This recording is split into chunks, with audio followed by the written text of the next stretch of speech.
సంబంధించి? ప్రధానంగా ఏందంటే నేను మాట్లాడాలనుకున్నది యాక్చువల్‌గా ఈరోజు కొత్త పలుకు మామూలుగా ఎవరీ సండే రాస్తాడు రాధాకృష్ణ ఆర్‌కే కొత్త పలుకు పేరుతో.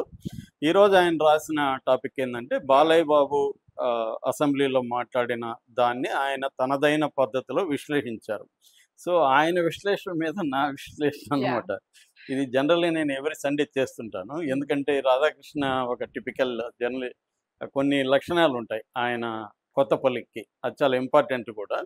సో, జనరల్‌గా ఏందంటే మన మామూలుగానే జర్నలిజంలో బిట్వీన్ ద లైన్స్ చదవమంటారు. సో, బిట్వీన్ ద లైన్స్ చదివితే సరిపోదు ఇవాళ. లేదు. ఇవాళ ఏందంటే ఏమి చెప్పదలుచుకున్నాడు, ఏమి చెప్పకుండా ఉన్నాడు. అట్లాగే what he told and what he meant ఆయన అనేది ఇంపార్టెంట్ అనమాట. దాన్ని మ మనలాంటోళ్ళు అనలైజ్ చేయాల్సిన అవసరం ఉంది. సో, ఇప్పుడు ఆయన రాసిందేందంటే టైటిల్ ఏందంటే 'when cinema meets caste politics' అని టైటిల్ పెట్టాడు. అట్లా కింద 'నటులు కుల దైవాల' అని పెట్టాడు. ఇది బేసిక్‌గా. అవును. సో, ఆయన చెప్పదలుచుకున్నది ఏందంటే బాలయ్య తప్పు చేశాడు. హ్మ్. బాలయ్య అక్కడ మాట్లాడి తప్పు చేశాడు. ఇది చంద్రబాబుకి తలనొప్పిగా మారింది. చంద్రబాబు ని చూస్తే జాలి వేస్తోంది. ఆయన ఎంతో కష్టపడి ఆంధ్రప్రదేశ్‌ని డెవలప్ చేయాలనుకుంటే, ఇలాంటి తలనొప్పులు తెచ్చిపెడుతున్నారు అనేది ఆయన మాట్లాడారు. ఒక్కోసారి ఏందంటే మీకు వ్యతిరేకంగా నేనున్నాననుకోండి, రకరకాల పద్ధతుల్లో మిమ్మల్ని నేను డిగ్రేడ్ చేయొచ్చు. ఒక్కోసారి మీతో మంచిగానే "ఆ అమ్మాయి చాలా మంచిదయ్యా, కాకపోతే ఈ మధ్య కొద్దిగా అవును. ఇబ్బందుల్లో ఉంది." అలా మీ మీద జాలి చూపిస్తానే మీకు యాంటీ చేయొచ్చు నేను. అవును. ఈయన టోన్ గూడా అదే. ఈ నిజానికి టార్గెట్ చంద్రబాబే. కానీ బాలయ్య మీద టార్గెట్ పెట్టినట్టుగా కనబడుతుంది. నిజానికి అది సమస్య పోయింది గూడా. ఆల్రెడీ బాలయ్య ఇష్యూ అనేది కంప్లీట్ అయిపోయింది. నిన్న గూడా పవన్ కళ్యాణ్, చంద్రబాబు ఆటో వాళ్ళకి డబ్బులియ్యడంలో హాయిగా కలిసి పనిచేస్తున్నారు. ఇప్పుడది ఇష్యూ లేదు. దాని మీద ఈయన ఎందుకు మళ్ళీ కలబెట్టాడు? అంటే ఈయన పాలిటిక్స్ ఈయనకున్నాయి. రాధాకృష్ణ గూడా పొలిటికల్ ఫిగరే. ఆయనేమి ప్యూర్ జర్నలిస్ట్ కాదు. ఆయన చాలా అంటే ఒక రామోజీ ప్లేస్‌లో ఆయన ఉండాలనేది ఆయన కోరికుంది. అది జరగట్లేదు. ఎందుకు జరగట్లేదంటే లోకేష్ ఈయనకి అనుకూలంగా లేడు. చంద్రబాబు ఉంటాడు గానీ ఇప్పుడు అక్కడ నడిచేదంతా లోకేష్‌దే. అది కరెక్ట్ గూడా. వాళ్ళ పాయింట్ ఆఫ్ వ్యూలో కాబోయే ముఖ్యమంత్రి క్యాండిడేట్ లోకేషే గాబట్టి లోకేష్‌ని ఆన్ జాబ్ ట్రైనింగ్ అనేది ఇవ్వాలి గాబట్టి అది ఇస్తున్నారు. హ్మ్. కానీ ఈయనకి ఆ ప్రాబ్లమ్ ఉందిక్కడ. సో, దానివల్ల ఏం చేస్తాడంటే ప్రతి సన్నివేశాన్ని ఈయన చాలా జాగ్రత్తగా మలుచుకొని ఒక నెరేటివ్ క్రియేట్ జేసి చెప్తాడు. ముందుగా ఆయన ఏం చెప్పాడనేది చూద్దాం. ఆయన ప్రధానంగా ఏందంటే బాలయ్య తప్పు చేశాడని చెప్పాడు. తప్పేందంటే చిరంజీవిని ఏమి అనలేదనేది కూడా ఈయన అన్నాడు. యాహ్! చిరంజీవి నిజానికి పెద్దగా అనలేదు. కానీ ఆయన బాడీ లాంగ్వేజ్ ఆయన మాట్లాడిన పద్ధతి అయితే అసెంబ్లీ రూల్స్‌కి విరుద్ధము, సంప్రదాయాలకు విరుద్ధం అని అసెంబ్లీ సంప్రదాయాల గురించి ఒక చిన్న క్లాస్ ఇచ్చాడు రాధాకృష్ణ. అంటే ఎన్టీఆర్‌ని నన్నపనేని రాజ్‌కుమార్ అన్నప్పుడు ఆయనేదో మడిచి డాష్ అన్నాడు. అవును. దాంతో అప్పుడు ఆయన ఇది చేశారు. ఆ హిస్టరీ కొంత చెప్పాడు. నిజానికి నాకు తెలిసైతే ఎన్టీఆర్‌ది పక్కన పెడితే ఎప్పటినుంచో అసెంబ్లీ ఇంతకంటే ఘోరంగా ఉంది. బాలకృష్ణ కంటే ఘోరంగా నిజానికి బాలకృష్ణ ఆయన మాట్లాడిన పద్ధతి పట్ల వ్యతిరేకత ఉంది గానీ, చాలా మందితో పోలిస్తే బాలకృష్ణ ఏమి ఘోరంగా మాట్లాడలేదు. ఇంతకంటే ఘోరంగా అసెంబ్లీలో అనేక మాట్లాడారు. రోజా లాంటోళ్ళని మన ఆయన ఎవరు కొడాలి నాని లాంటోళ్ళు, ఇటుపక్క ఇప్పుడు స్పీకర్‌గా, డిప్యూటీ స్పీకర్‌గా ఉన్నోళ్ళు బయట ఎలా మాట్లాడారు ఇవన్నీ మనకు తెలుసు. కాబట్టి మొత్తమే చెడిపోయిన దాన్ని కుళ్ళిపోయిన వ్యవస్థను తీసుకొని ప్రత్యేకమైన వ్యక్తి కుళ్ళిపోయినాడని రాయడం అనేది నిజానికి ఇది దాని గురించి అసలు బాలయ్య బాబువే తప్పు చేసినట్టుగా రాయడం అనేది ప్రాబ్లమ్. నిజానికి సైకోగాడు అనేది ఎవరు అసలు? కొన్ని వందల వేల సార్లు తెలుగుదేశం లీడర్లంతా అన్నారు. వాళ్ళు అంతకంటే ఘోరంగా వైసీపోళ్ళు చంద్రబాబుని కావచ్చు, వాళ్ళ ఫ్యామిలీని కావచ్చు దారుణంగా మాట్లాడారు. ఇవాళ ఎవరు బాగా గట్టిగా తిడితే వాళ్ళకే పెద్దపీట ఏస్తున్నారు. వాళ్ళకి ఇంపార్టెన్స్ ఇస్తున్నారు అన్ని పొలిటికల్ పార్టీలు. అంటే వీడి పని ప్రజల కేంద్రంగా ఇతను ఏం పని చేశాడనేది క్రైటీరియా కాకుండా అపోజిషన్ పార్టీల్లో వాళ్ళ మీద ఎంత దూకుడుగా ఉన్నాడు, ఎన్ని బూతులు మాట్లాడుతున్నాడు, ఎంత అటాక్ చేస్తున్నాడు అనేదే వాళ్ళకి అర్హతగా మారిపోయిన రాజకీయాలు ఇవాళ. ఇప్పుడు బాలయ్య బాబుని పట్టుకొని ఈయన ఎందుకు ఈ స్థాయిలో ఇంత పెద్దది రాశాడు? రెండోది కుల రాజకీయాలు ఏదో కొత్తగా వచ్చినట్టుగా సినిమాకి, కులానికి మధ్య సంబంధం డే 1 నుంచి కూడా ఉంది.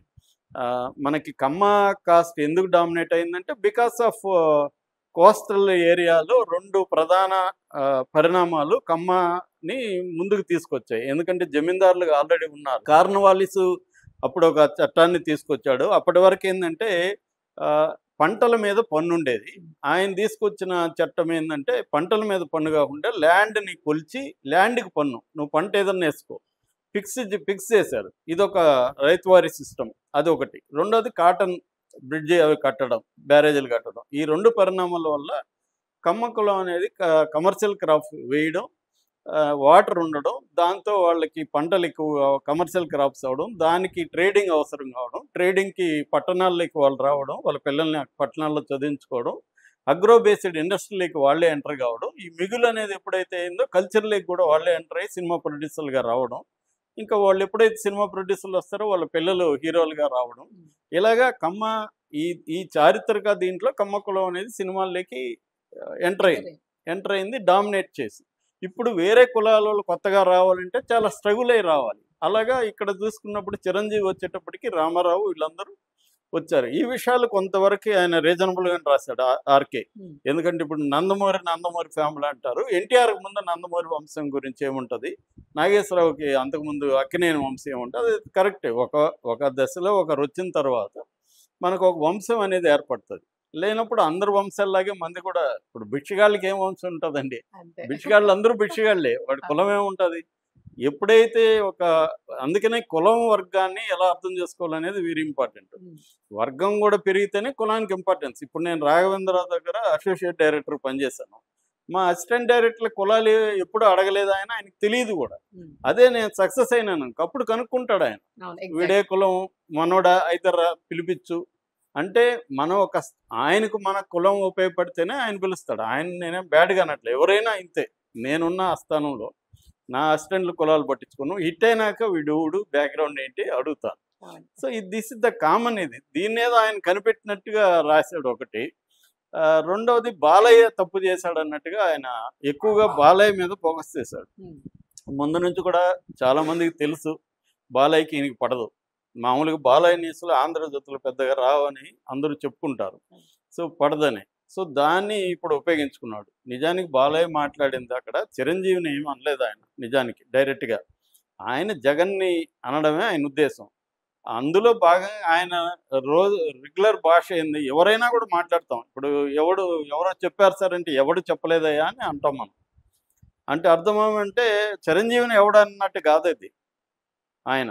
కానీ ఆయన బాడీ లాంగ్వేజ్ ఆయన మామూలుగానే అలా మాట్లాడతాడు. ఎందుకంటే ఇప్పుడు బాలయ్యకి ఏందంటే ఆయనకి ఫిల్టర్ ఉండదు. ఫిల్టర్ ఉండదు. అంటే లాంగ్వేజ్ ఫిల్టర్ ఉండదు. రెండోది ఆయన మామూలు లైఫ్‌లో బూతులు మాట్లాడకపోతే ఆయనకి ఫ్లో రాదు. సో అందువల్ల పబ్లిక్ మీటింగ్‌లో ఆయనకి చాలా ఇబ్బంది. లాంగ్వేజ్ రాకపోవడానికి. అట్లానే ఇప్పుడు రాఘవేంద్రరావు గారు ఉన్నారు. ఆయన ఫుల్ వాక్యం మాట్లాడరు ఎప్పుడు కూడా. కట్ చేసి మాట్లాడతారు. కెమెరా అంటాడు అంతే వెళ్ళిపోతాడు. కెమెరామెన్‌కి అర్థం కాదు అని ఏం చెప్పాడు. మమ్మల్ని అడిగేవాడు. ఎందుకంటే అది ఆయన ఫంక్షనింగ్‌లో ఆయనకు ఉండే కమ్యూనికేషన్ స్టైల్ అది. అందుకని ఆయన కంఫర్ట్‌గా ఉన్నోళ్ళే పెట్టుకుంటాడు. సో బాలయ్య రెగ్యులర్ పొలిటీషియన్ కాదు. ఆయన పార్ట్ టైం పొలిటీషియన్. సో కాబట్టి ఇక్కడ ఏందంటే దాన్ని చిరంజీవి అలా స్పందించడమే ఆశ్చర్యం. చిరంజీవి ఎందుకు అంత వేగంగా అట్లా స్పందించాడనేది ఇక్కడ ఇంపార్టెంట్. సో దాన్ని వైసీపీ వాళ్ళు ఉపయోగించుకున్నారు. కానీ ఈ మొత్తం క్రైసిస్‌ని చంద్రబాబు వండర్‌ఫుల్‌గా డీల్ చేశాడు. అంటే ఎక్కడెక్కడ దాన్ని కట్ చేయాలో చేశాడు. కామినేని ద్వారా నా రికార్డులో తీసేయండి అన్నాడు. కామినేని తీయగానే బాలకృష్ణది కూడా ఆటోమేటిక్‌గా ఎందుకంటే దానికి రెస్పాన్సే కదా బాలకృష్ణ. ఆయనది లేనప్పుడు ఈయన రెస్పాన్స్ ఏముంటుంది? 2 తీసేశారు. సో రికార్డులు అయిపోయింది. దాని తర్వాత పవన్ కళ్యాణ్ ఇంటికెళ్ళాడు. పవన్ కళ్యాణ్ పాసిఫై చేశాడు. చిరంజీవి కూడా ఫోన్ చేశాడని చెప్తారు. సో ఆ రకంగా చంద్రబాబు ఇట్లాంటి క్రైసిస్‌ల్ని ఆయన 100లో డీల్ చేశాడు కాబట్టి దీన్ని కూడా నీట్‌గా డీల్ చేశాడు. పవన్ కళ్యాణ్ కూడా పెంచుకోదలుచుకోలేదు. ఎందుకంటే ఇద్దరికి కూడా ఒకరి అవసరం ఒకరికి ఉంది. ఎందుకంటే జగన్ అనే ఒక భూతం అక్కడ ఉంది కాబట్టి వీళ్ళిద్దరు కలిసి ఉండకపోతే జగన్ మళ్ళీ పైకి వస్తాడు కాబట్టి కలిసి ఉండాల్సిన అవసరం ఇద్దరికి ఉంది. కాబట్టి ఒక చిన్న ప్రాబ్లం ఏదో వచ్చింది. అది కూడా బాలకృష్ణ ఏదో ప్లాన్ చేసుకొని జగన్ని చిరంజీవిని తిట్టాలని చేసింది కూడా కాదు. బాలకృష్ణ అలాగే ఎప్పుడు చేయడు. ఆయనదంతా ఇంపల్సివ్ నేచర్. అప్పటికప్పుడు అనిపించింది చెప్పేస్తాడు తప్ప ప్లాన్ చేసుకొని వీడిని తొక్కాలి, వీడిని అణిచేయాలి, ఈ స్టెప్స్ వేయాలి అవన్నీ ఆయనకు ఉండదు జనరల్గా. ఇండస్ట్రీలో కూడా అంతే అతను. సో అలాగా ఉన్నదాన్ని ఈయన ఎందుకు కెలుగుతున్నాడు ఈరోజు అంటే ఈయనకి హిడెన్ అజెండా ఉంది. దాన్ని డైరెక్ట్గా చెప్పకుండా ఆయన కంప్లీట్గా నీతులు